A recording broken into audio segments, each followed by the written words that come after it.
What if I told you that some of Hollywood's most beautiful mansions held secrets so dark that the studios spent fortunes trying to bury them? Join me as we walk through the front doors of 10 estates where Golden Age legends lived their most private moments and where their deepest struggles played out behind closed curtains. Dorothy's Refuge, the Judy Garland Sanctuary. Judy Garland's home in Bel Air wasn't just a residence.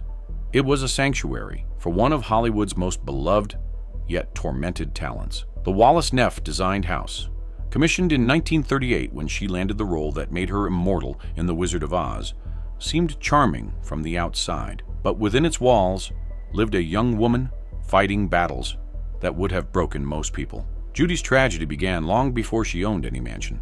Born Frances Ethel Gum, she was thrust into show business by an ambitious mother who gave her stimulant pills to keep her energetic for performances and sedatives to help her rest.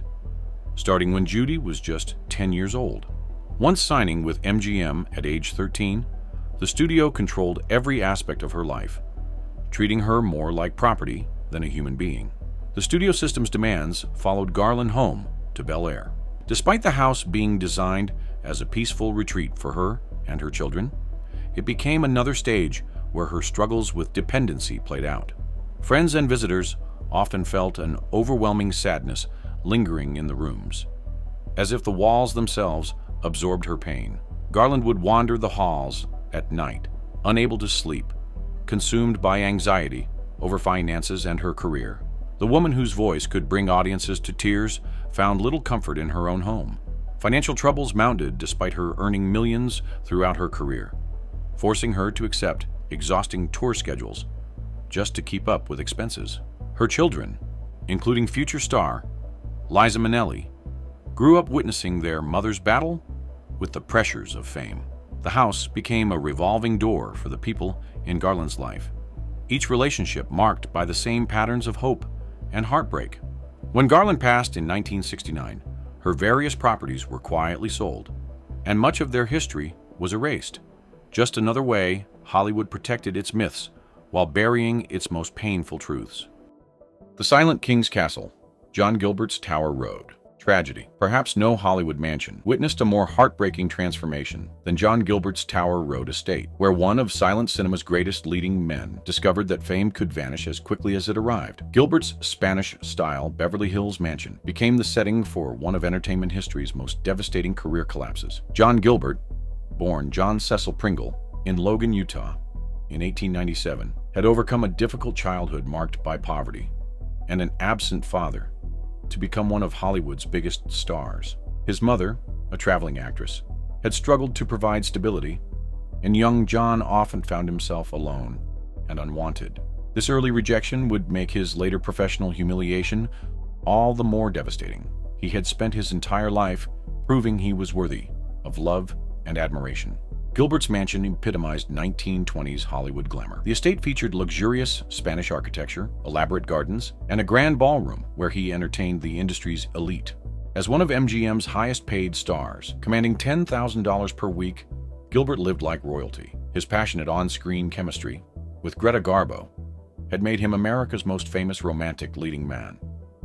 But the mansion also witnessed Gilbert's tempestuous personal life. His stormy relationship with Garbo, who repeatedly refused his marriage proposals, played out dramatically within its walls. Friends reported heated arguments, passionate reconciliations, and Gilbert's growing desperation as Garbo continued to reject his pleas for commitment. The man who could make any woman swoon on screen was powerless to win the heart of the one woman he truly loved. Then came talkies, motion pictures with sound, and Gilbert's world collapsed virtually overnight. His first sound film in 1929 was reportedly a disaster. Whether his voice was truly inadequate or whether MGM studio head Louis B. Mayer deliberately sabotaged him remains debated. But the result was devastating. Gilbert's career effectively ended. The transformation of Gilbert's mansion from palace to prison was swift and heartbreaking. The lavish parties stopped. The endless stream of admirers disappeared. Gilbert found himself alone in his grand estate, a living ghost haunting rooms where he had once reigned supreme. Staff members reported finding him sitting for hours in his screening room, watching his old silent films and weeping as he relived his glory days. Gilbert passed away from a heart attack in 1936 at age 38, some say from a broken heart as much as from physical ailments. His mansion stood as a reminder that in Hollywood, today's king could become tomorrow's forgotten relic, an entire era vanishing almost overnight. The swashbuckler's secret hideaway, Errol Flynn's Mulholland fortress. Errol Flynn's Mulholland house was more than a Hollywood mansion. It was a symbol of rebellion against the golden age's carefully crafted public images. Flynn, the swashbuckling star of The Adventures of Robin Hood, was famous for his wild lifestyle, and his secluded home in the Hollywood Hills became the epicenter of scandal that would define his legend. Flynn's reckless behavior may have stemmed from a traumatic childhood in Tasmania. Born in 1909, he endured what he later described as emotional rejection from his mother, who was cold and distant. Most damaging of all, there were persistent rumors that he had been mistreated as a child by a caregiver, leaving him permanently emotionally scarred. These early traumas created someone who seemed incapable of forming lasting relationships and who self-medicated his pain with alcohol and increasingly dangerous behavior. Perched on Mulholland Drive, the house was designed for luxury and complete privacy. Flynn had it built with hidden passageways, secret rooms, and even a two-way mirror, allowing him to observe his guests without being seen. The mansion overlooked the city below, giving Flynn the perfect retreat from Hollywood's watchful eyes. The estate became notorious for outrageous gatherings that attracted Hollywood's elite. Flynn's parties were legendary for their extravagance and whispered rumors of wilder indulgences. Some claimed that Flynn had installed a secret tunnel beneath the house, allowing high-profile guests to slip in and out unnoticed. The stories were so scandalous that even in an industry accustomed to excess, the Mulholland House was seen as a place of unrestrained hedonism. Flynn's behavior only fueled his controversial reputation. His notorious trial in the 1940s put his lifestyle under harsh media scrutiny. Though acquitted, the case added to the dark mystique surrounding his home. As Flynn aged and his career declined, the house that had once been filled with energy became a place of quiet desperation. His drinking spiraled out of control, and by the 1950s, he was a shadow of the dashing hero he had once been. After Flynn passed in 1959, at age 50, visitors to the property claimed it still held the energy of its wild past. Some reported feeling an unsettling presence, as if Flynn's restless spirit never truly left. The mansion's infamous history was slowly buried as Hollywood worked to preserve the glamour of its golden era. The Empress and the Kennedy, Gloria Swanson's political powder keg. Gloria Swanson's Beverly Hills mansion was the epicenter of one of Hollywood's most explosive secrets, a passionate affair that could have changed the course of American history.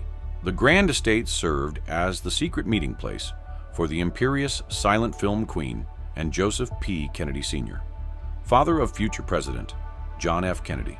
Gloria Swanson was not just another Hollywood star. She was Hollywood royalty who refused to bow to anyone. Born Gloria May Josephine Svensson in Chicago in 1899, she clawed her way to the top through sheer determination and talent. Unlike many contemporaries who came from poverty, Swanson came from a middle-class Swedish-American family. But she possessed an unshakable belief in her own greatness that set her apart. She wasn't just like us. She was a force of nature who expected to be treated like the Empress she believed herself to be. The mansion became the secret sanctuary for her relationship with Joseph Kennedy, which began in the late 1920s. Kennedy, a married Catholic father of 9 children, was ostensibly Swanson's business partner and film financier. But behind the closed doors of her opulent home, they conducted one of Hollywood's most dangerous liaisons. What made this affair particularly shocking was its brazenness. Kennedy would arrive at Swanson's mansion while his wife Rose was at home, caring for their large family. The hypocrisy was staggering. Here was someone who publicly upheld strict Catholic family values, while secretly living a double life in the hills of Beverly Hills. Swanson, for her part, seemed to relish the power she held over this influential political figure. The mansion witnessed passionate encounters and explosive arguments as their business and personal relationships intertwined. Kennedy was financing Swanson's films, but he was also systematically bankrupting her through questionable financial dealings. The cruel irony was that while Swanson believed Kennedy was making her rich, he was actually stealing from her, using her own money to fund his investments while leaving her responsible for massive debts. The relationship reached its climax when Swanson discovered the extent of Kennedy's financial betrayal. In a confrontation that reportedly took place in her mansion's library, she realized that the one she loved had been systematically robbing her blind. The affair ended in 1930, leaving Swanson financially ruined, but with secrets that could have destroyed Kennedy's political dynasty. Years later, when John F. Kennedy was running for president, Swanson possessed information that could have ended his campaign before it began. She knew intimate details about his father's character, his business practices, and his willingness to betray those closest to him. Yet she chose to remain silent, taking the secrets of that Beverly Hills mansion to her grave. Hollywood's first fallen angel, the Wallace Reed estate tragedy. One of the most tragic mansions in Hollywood history belonged to Wallace Reed, the all-American matinee idol, whose wholesome image masked a devastating secret. Reed's Hollywood Hills estate was meant to be a family sanctuary for one of the biggest stars of the 1920s, but it became instead a place where he fought a losing battle against dependency, becoming Hollywood's first major star to succumb to substance abuse. Wallace Reed seemed to have it all. Standing 6 feet 2 inches with piercing blue eyes, he was the epitome of American masculinity. Born in St. Louis in 1892, he came from a show business family and was a true Renaissance individual. He could play piano, violin, banjo, saxophone, and drums. As a baby, his light, fuzzy hair earned him the nickname Cotton Top, and even as a Hollywood star, he would still sign photos Wallace Cotton Top for his beloved mother.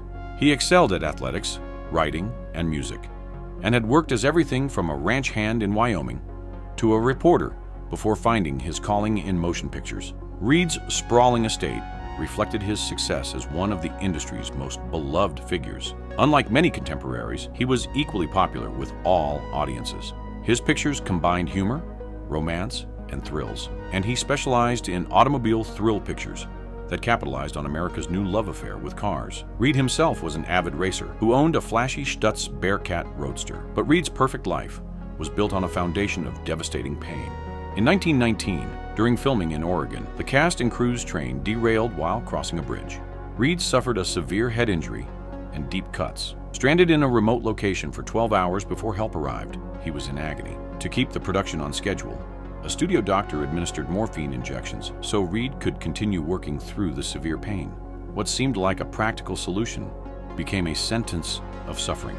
Reed quickly became dependent on the powerful substance. For the next few years, Reed managed to hide his dependency while continuing to work. At the time, morphine cost as much as $80 per dose, equivalent to $1,000 today. His wife Dorothy watched in horror as her husband underwent a complete personality change. For no apparently accountable reason, he would become irritable, morose, strange, a complete metamorphosis of his former self, she recalled. The once robust actor began losing weight rapidly, and his gauntness became noticeable on screen. When Dorothy finally confronted him about his problem, he initially denied it. But late one night, he broke down and confessed, "I thought I was big enough to fight my own battle and win. I thought I could come back alone, and you would never have to know." In October 1922, Reed collapsed on the first day of shooting. His Hollywood Hills mansion became his final prison, as he was subjected to the primitive treatments available in 1922. There were no rehabilitation programs as we know them today. He endured weeks in sanitariums, subjected to horrifying withdrawal treatments that were largely ineffective. When influenza complicated his already weakened state, the end came quickly. On January 19, 1923, Wallace Reed passed at age 31. His estate, once a symbol of the American dream, became a cautionary tale. Dorothy Reed, left emotionally and financially devastated, spent the rest of her life advocating against substance dependency, producing the film Human Wreckage in 1923 to warn others about the dangers of narcotics. The Beverly Hills Mystery. Paul Bern and Jean Harlow's tragic estate. The Paul Bern-Jean Harlow mansion on Easton Drive remains one of Hollywood's most infamous homes, forever linked to scandal, mystery, and the tragic lives of its occupants. This grand Beverly Hills estate was meant to be a love nest for the beautiful Jean Harlow and her husband, MGM executive Paul Bern. Instead, it became the scene of one of Hollywood's most puzzling and debated tragedies. Paul Bern was known throughout Hollywood as Father Confessor for his extraordinary kindness and generosity. Born into poverty as Paul Lavie in Germany, he had immigrated to America as a child and worked his way up in the industry through sheer determination. He was famous for helping struggling actors financially, paying medical bills for those in need, and offering emotional support to anyone who sought his counsel. Many considered him one of the most genuinely good people in Hollywood, which made his mysterious demise all the more shocking. John Harlow, born Harleyan Harlow Carpenter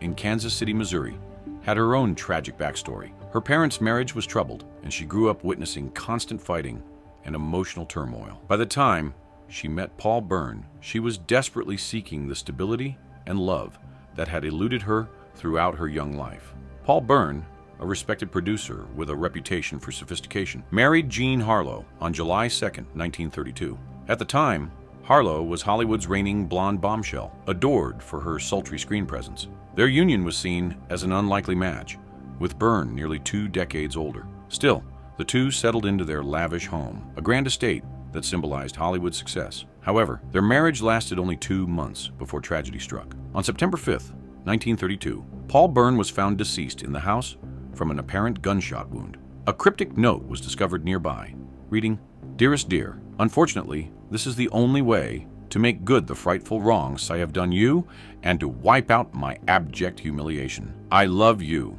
Paul. You understand that last night was only a comedy."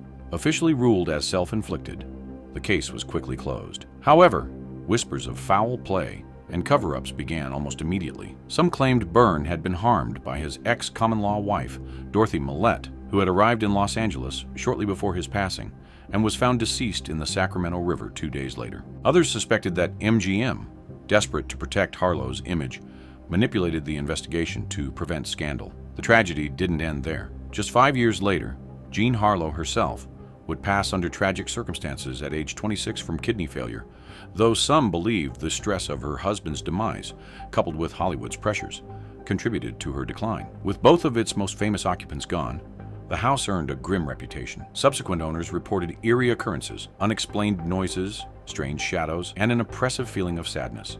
Eventually, the mansion fell into disrepair, with many believing its past was too dark to overcome.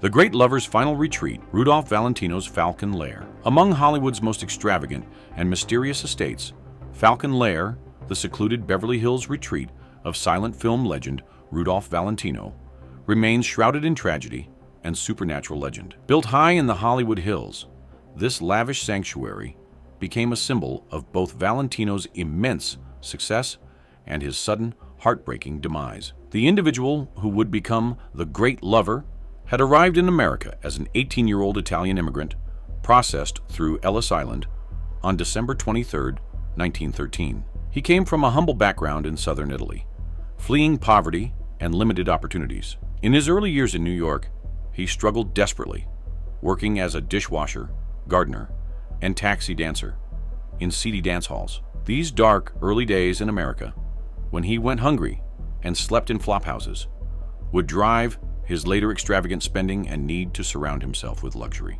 In the early 1920s, Rudolph Valentino was one of Hollywood's biggest stars, famous for his roles in The Sheik and Blood and Sand. His smoldering looks and charismatic performances made him the ultimate matinee idol. In 1925, he purchased a stunning Spanish-style villa in Beverly Hills, naming it Falcon Lair after one of his favorite film roles. The estate was lavish and elegant, featuring a grand courtyard, luxurious furnishings, and a breathtaking view of Los Angeles. Valentino spared no expense in making Falcon Lair a true Hollywood palace, where he hosted glamorous parties and entertained the industry's elite. However, just a year later, his dream life came to an abrupt end. In August 1926, at just 31 years old, Rudolph Valentino suddenly collapsed while in New York promoting his latest film. He was rushed to the hospital, where doctors discovered he was suffering from a perforated ulcer and severe abdominal infection.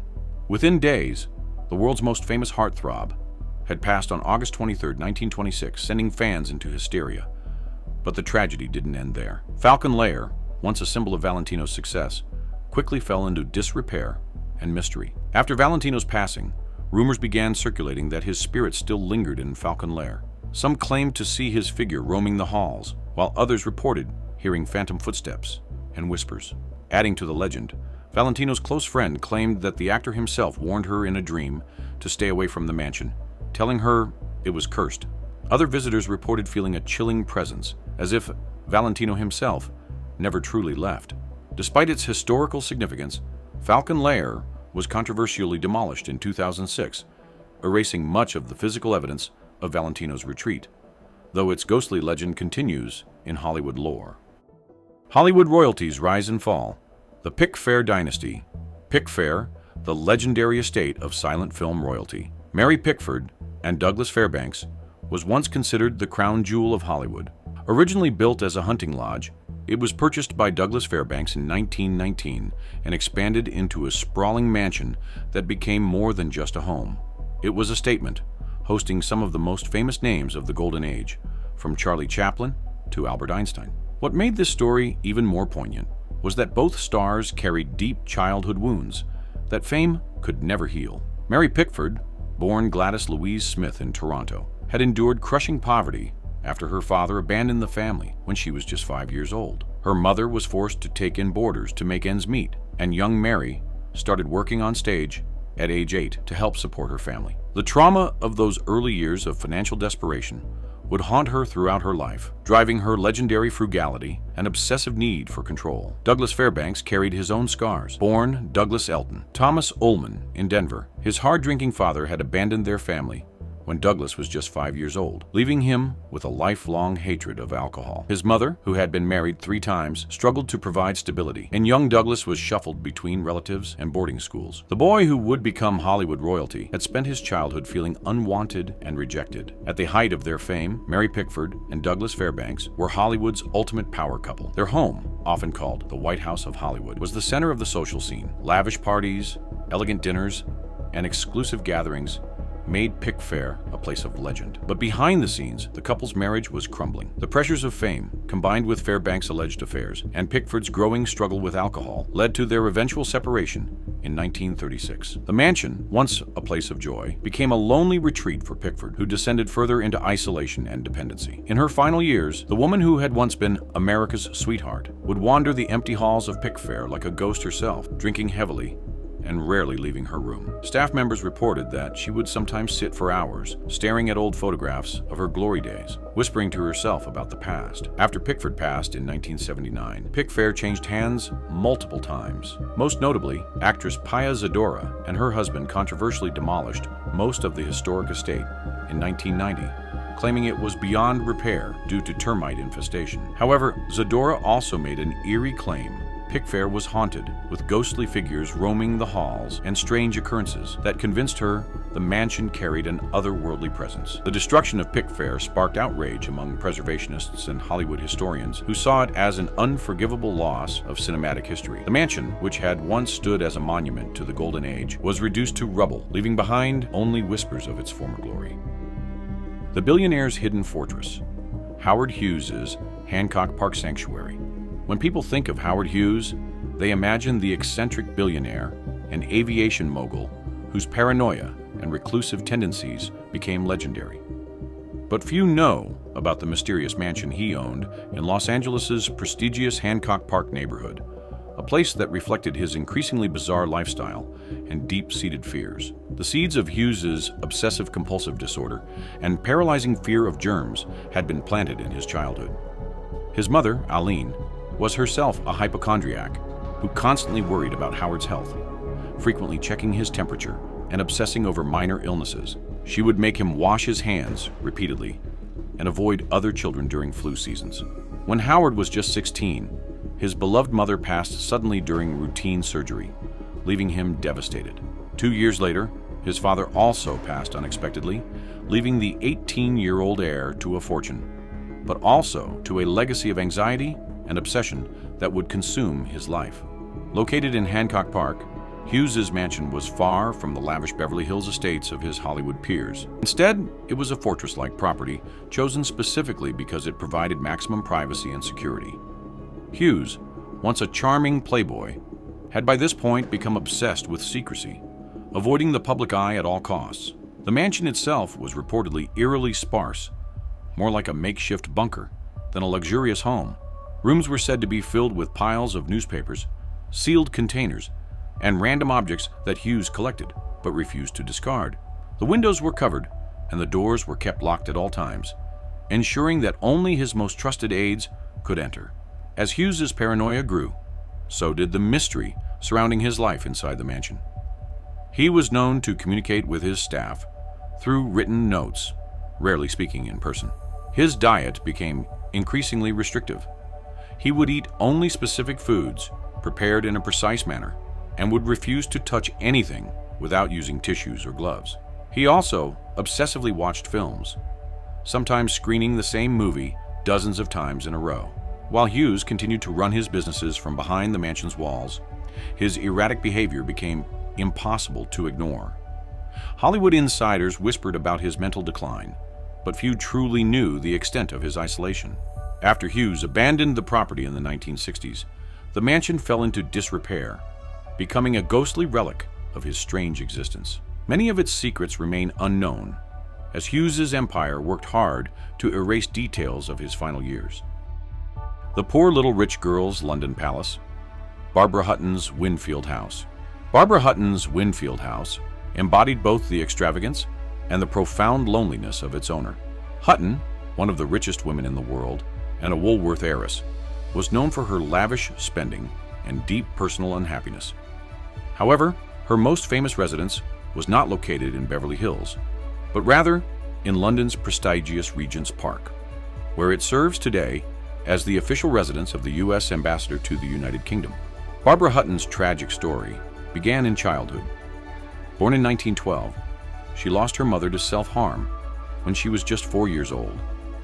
Her mother, Edna, had jumped from the window of their New York penthouse, and rumors persist that it was deliberately kept from Barbara that her mother had taken her own life. This devastating loss, combined with her father's emotional distance and her later discovery of the truth about her mother's passing, left Barbara with deep psychological wounds. She would struggle with depression and make multiple attempts on her own life throughout her years, constantly seeking love but never finding it, despite her enormous wealth. Built in 1936 to 37 for Hutton and her then-husband Count Kurt Hogwitz Reventlow, Winfield House was designed in Georgian style. Unlike many celebrity mansions of the time, Winfield House was not known for wild parties or industry gatherings. Instead, it became a symbol of Hutton's tragic descent into isolation, failed relationships, and financial ruin. The sprawling estate was designed to be a personal retreat, offering her an escape from public life pressures. However, rather than serving as a haven, the house became a prison of her own making. Unlike other mansions owned by Hollywood's elite, Winfield House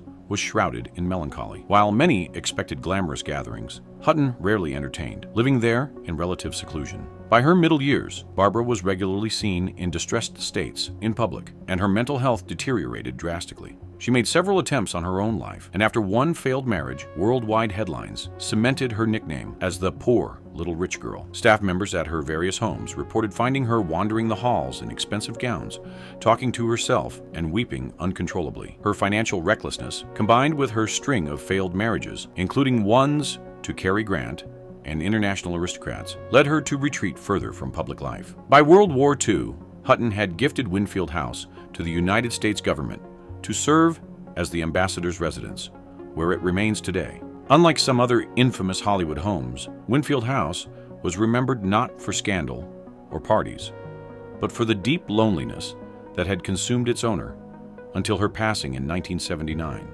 Hollywood has always been a place of dreams, but some of its most extravagant homes hold secrets that were never meant to see the light of day. Hidden away from the public eye, these estates tell the untold stories of the Golden Age, stories of childhood trauma that fame couldn't heal, dependencies that mansions couldn't cure, and loneliness that all the wealth in the world couldn't alleviate. Behind the glittering facades and grand ballrooms, real people struggled with very human pain, their magnificent homes serving as both palaces and prisons in the city of dreams. These mansions remind us that the golden age of Hollywood was built not just on talent and glamour, but on the very real sacrifices of those who created the magic we still celebrate today.